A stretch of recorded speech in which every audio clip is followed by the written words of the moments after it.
하나님 아버지, 우리는 종종 세상의 소리에 흔들리고 내 뜻과 욕심에 따라 하나님을 찾았던 연약한 존재임을 고백합니다. 지금 이 시간 말씀을 따라 순종의 자리로 나아가길 원합니다. 시드기야처럼 겉으로는 하나님을 찾지만 마음은 세상에 머물러 있지 않게 하시고 오직 주님의 뜻에 민감하게 반응하는 마음을 허락해 주소서. 우리 삶에 남겨진 고난과 풀리지 않는 문제 속에서도 하나님의 손길을 발견하게 하소서. 오늘도 말씀하옵소서. 듣겠습니다.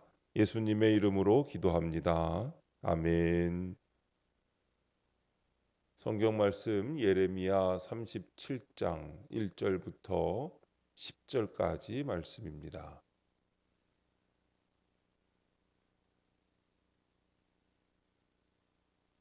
우리 다 함께 한 목소리로 하나님의 말씀을 읽겠습니다.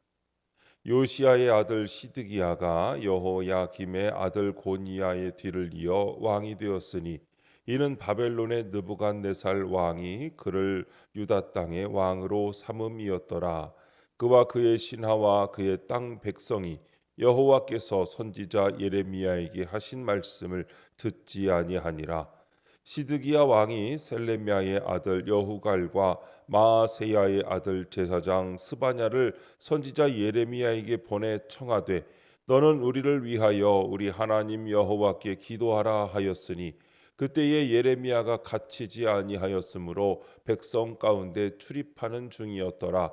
바로의 군대가 애굽에서 나오매 예루살렘을 에워쌌던 갈대아인이 그 소문을 듣고 예루살렘에서 떠났더라.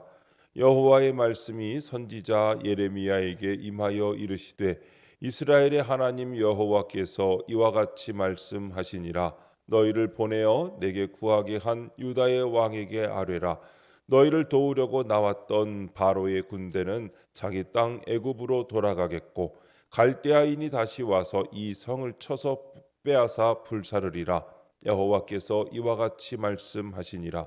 너희는 스스로 속여 말하기를 갈대아인이 반드시 우리를 떠나리라 하지 말라. 그들이 떠나지 아니하리라. 가령 너희가 너희를 치는 갈대아인의 온 군대를 쳐서 그 중에 부상자만 남긴다 할지라도 그들이 각기 장막에서 일어나 이 성을 불사르리라. 아멘. 듣지 않는 자의 기도라는 제목으로 말씀의 은혜를 함께 나누겠습니다. 본문 요약입니다. 바벨론 왕 느부갓네살이 유다 왕으로 세운 시드기야와 그 백성이 여호와의 말씀을 듣지 않습니다.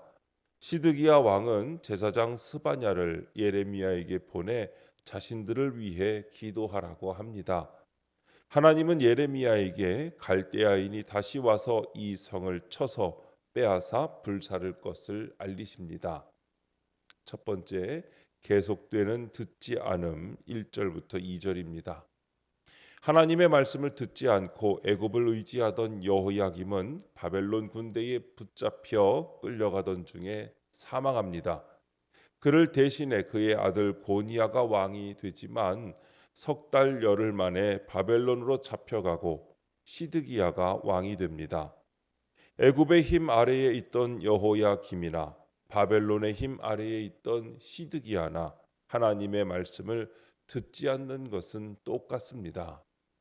오늘 내 삶을 책임지는 분은 바로나 느부갓네살이 아니라 오직 하나님이십니다. 적용 질문입니다. 내 삶에 가장 큰 영향을 미치는 사람은 누구입니까? 나는 누구에게 영향을 주고 있습니까? 우리는 각기 다른 영향 아래에 살아갑니다. 어떤 사람은 직장의 상사나 사회적 여론에 따라 삶의 방향을 결정합니다. 또 어떤 사람은 가족의 기대나 주변 친구들의 반응에 민감하게 반응합니다. 그러나 우리의 삶을 진정으로 책임지시는 분은 오직 하나님이십니다. 본문은 바로 단지 시드기야 개인의 문제가 아닙니다. 그와 그의 신하와 그 땅 백성이 듣지 아니하니라 하는 말씀은 한 사람의 불순종이 전체 공동체에 얼마나 큰 영향을 미치는지를 보여주고 있습니다. 시드기야의 불순종은 그의 신하들과 백성에게 영향을 주었고 결국 나라 전체가 멸망의 길을 걷게 되었습니다. 우리는 각자의 자리에서 영향력 있는 존재들입니다. 부모는 자녀에게, 속장은 속회원에게, 상급자는 하급자에게, 목회자는 성도에게, 그리스도인은 세상에 영향을 미칩니다. 문제는 그 영향력이 말씀에 기초한 것인가 아니면 세상의 소리에 흔들린 결과인가입니다.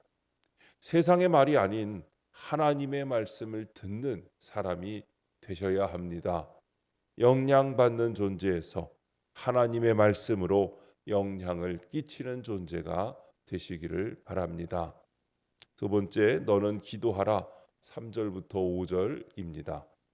하나님의 말씀 듣기를 거절한 시드기야 왕은 복만 구하고 싶어 합니다. 그래서 듣기 싫은 말을 외치는 선지자에게 자신들을 위해 기도해 달라고 부탁합니다. 말씀은 듣지 않으면서 구할 것이 있을 때만 우리 하나님이라고 부릅니다. 자기가 중심이 되니 하나님조차 자기 필요에 따라 찾는 것입니다. 기도는 내 소원을 이루기 위한 수단이 아니라 하나님의 뜻을 구하며 교제하는 통로입니다. 이렇게 기도로 주님과 가까이 하는 것이 성도의 복입니다. 적용 질문입니다. 나는 기도로 하나님과 진정한 교제를 나누고 있습니까? 내 원함만 구합니까? 주님의 뜻을 구합니까? 많은 그리스도인들이 기도를 무언가를 얻는 방법으로 오해합니다. 물론 하나님께 우리의 필요를 구하는 것은 당연한 일입니다. 예수님도 구하라, 찾으라, 두드리라고 말씀하셨습니다. 하지만 그 기도의 중심에는 항상 하나님의 뜻이 있어야 합니다. 아버지의 뜻이 하늘에서 이루어진 것 같이 땅에서도 이루어지게 하옵소서라고 예수님께서 가르치신 기도의 핵심은 나의 뜻이 아니라 하나님의 뜻을 구하는 데 있습니다. 기도란 단순한 말의 나열이 아닙니다. 기도는 하나님과의 관계 속에서 그분의 뜻을 묻고 내 뜻을 내려놓으며 하나님의 마음을 닮아가는 여정입니다. 기도할수록 하나님과 가까워지고 내 마음도 변화됩니다. 기도는 내 계획을 관철시키는 방법이 아니라 내 뜻을 접고 하나님의 뜻을 받아들이는 자리입니다. 내가 원하는 결과가 이루어지지 않아도 그 과정 속에서 하나님을 더 깊이 알게 된다면 그것이 진짜 응답입니다. 세 번째, 떠나지 않을 갈대아인 6절부터 10절입니다. 시드기야는 바벨론 군대가 포위를 풀고 떠나는 것을 기도 응답으로 여깁니다. 그러나 이것은 착각입니다. 하나님은 선지자를 통해 정확히 말씀하십니다.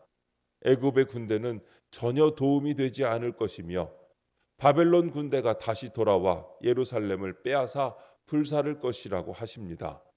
이처럼 예루살렘의 멸망은 바벨론 군대의 강약과 상관없이 일어날 것입니다. 그러므로 우리는 주께서 내 삶에 남겨두신 갈대아인을 보면서 나를 돌이키시려는 주님의 뜻을 깨달아야 합니다. 적용 질문입니다. 하나님이 오늘 나를 돌이키시려고 내게서 떠나지 않게 남겨두신 것은 무엇입니까? 바벨론 군대의 철수를 축복으로 오해한 시드기야처럼 우리도 때로 눈앞의 상황만 보고 판단합니다. 그러나 하나님의 뜻은 언제나 우리를 진정한 회복으로 이끄는 방향에 있습니다. 오늘 우리의 삶에도 떠나지 않는 갈대아인이 있습니다. 아무리 애써도 해결되지 않는 질병, 반복되는 관계의 갈등, 회복되지 않는 가정, 끝이 보이지 않는 경제적 어려움일 수 있습니다. 하나님이 왜 이런 고난을 남겨두셨는지 이해되지 않을 수 있습니다. 그러나 중요한 것은 그 고난을 통해 하나님이 내게 무엇을 말씀하고 계신가를 듣는 것입니다. 남겨두신 갈대아인은 우리를 징벌하기 위한 무기가 아니라 회복으로 인도하기 위한 도구입니다. 내 삶에 남겨진 고난은 하나님의 침묵이 아니라 하나님의 부르심입니다. 하나님은 그 고난을 통해 우리의 마음을 돌이키길 원하십니다. 그렇다면 우리 기도의 방향이 이 문제를 해결해 주세요에서 이 문제를 통해 제 마음을 돌이키게 하소서로 바뀌어야 합니다. 그 문제 때문에 돌이켜 하나님을 만난다면 그 문제야말로, 그 고난이야말로 내 인생 최대의 축복인 것을 알아야 합니다. 오늘도 하나님의 말씀을 흘려듣지 않고 잘 듣고 또한 내게 맡겨진 환경에 잘 견디면서 하나님께서 내게 남겨주신 고난을 감사함으로 그 고난을 통해 주님을 만나며 주님과 동행하는 것이 또한 우리에게 가장 큰 축복인 것을 깨닫고 순종하는 삶으로 살아가시기를 주님의 이름으로 축복합니다. 기도하겠습니다. 하나님 아버지, 제 삶을 책임지는 분은 오직 주님뿐임을 고백하며 오늘도 주의 말씀에 귀 기울이게 하옵소서. 저희가 기도할 때마다 주님의 뜻을 깨닫게 해 주옵소서. 저희 삶에 남겨두신 것을 통해 저를 돌이키려는 주님의 뜻을 알고 회개하게 하옵소서. 주님, 이 시간 주님께 기도드리는 성도의 기도 가운데 함께하여 주시옵시고 주님의 세미한 음성을 들려주시며 그 선하신 손길로 붙들어 주시옵소서. 우리 주 예수님의 이름으로 기도드립니다. 아멘.